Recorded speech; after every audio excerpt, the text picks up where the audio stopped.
After these things Paul departed from Athens, and came to Corinth, and found a certain Jew named Aquila, born in Pontus, lately come from Italy, with his wife Priscilla, because that Claudius had commanded all Jews to depart from Rome, and came unto them.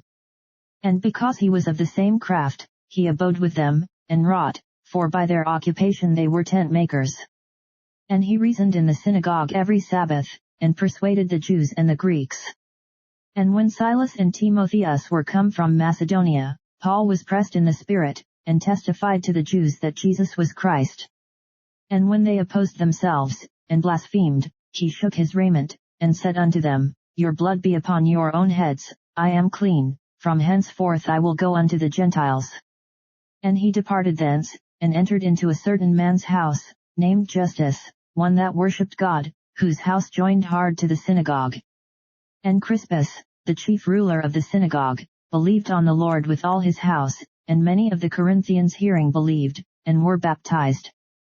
Then spake the Lord to Paul in the night by a vision, Be not afraid, but speak, and hold not thy peace, for I am with thee, and no man shall set on thee to hurt thee, for I have much people in this city.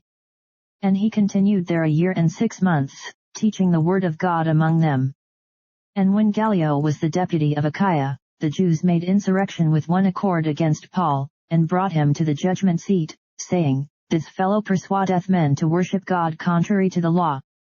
And when Paul was now about to open his mouth, Gallio said unto the Jews, If it were a matter of wrong or wicked lewdness, O ye Jews, reason would that I should bear with you, but if it be a question of words and names, and of your law, look ye to it, for I will be no judge of such matters. And he drave them from the judgment seat. Then all the Greeks took Sosthenes, the chief ruler of the synagogue, and beat him before the judgment seat. And Gallio cared for none of those things. And Paul after this tarried there yet a good while, and then took his leave of the brethren, and sailed thence into Syria, and with him Priscilla and Aquila, having shorn his head in Cenchrea, for he had a vow. And he came to Ephesus, and left them there, but he himself entered into the synagogue, and reasoned with the Jews. When they desired him to tarry longer time with them, he consented not, but bade them farewell, saying, I must by all means keep this feast that cometh in Jerusalem, but I will return again unto you, if God will. And he sailed from Ephesus. And when he had landed at Caesarea, and gone up, and saluted the church, he went down to Antioch.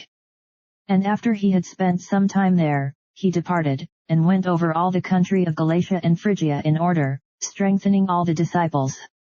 And a certain Jew named Apollos, born at Alexandria, an eloquent man, and mighty in the Scriptures, came to Ephesus. This man was instructed in the way of the Lord, and being fervent in the Spirit, he spake and taught diligently the things of the Lord, knowing only the baptism of John.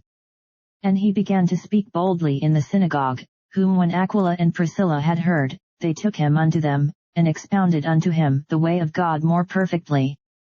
And when he was disposed to pass into Achaia, the brethren wrote, exhorting the disciples to receive him, who, when he was come, helped them much which had believed through grace, for he mightily convinced the Jews, and that publicly, shewing by the Scriptures that Jesus was Christ.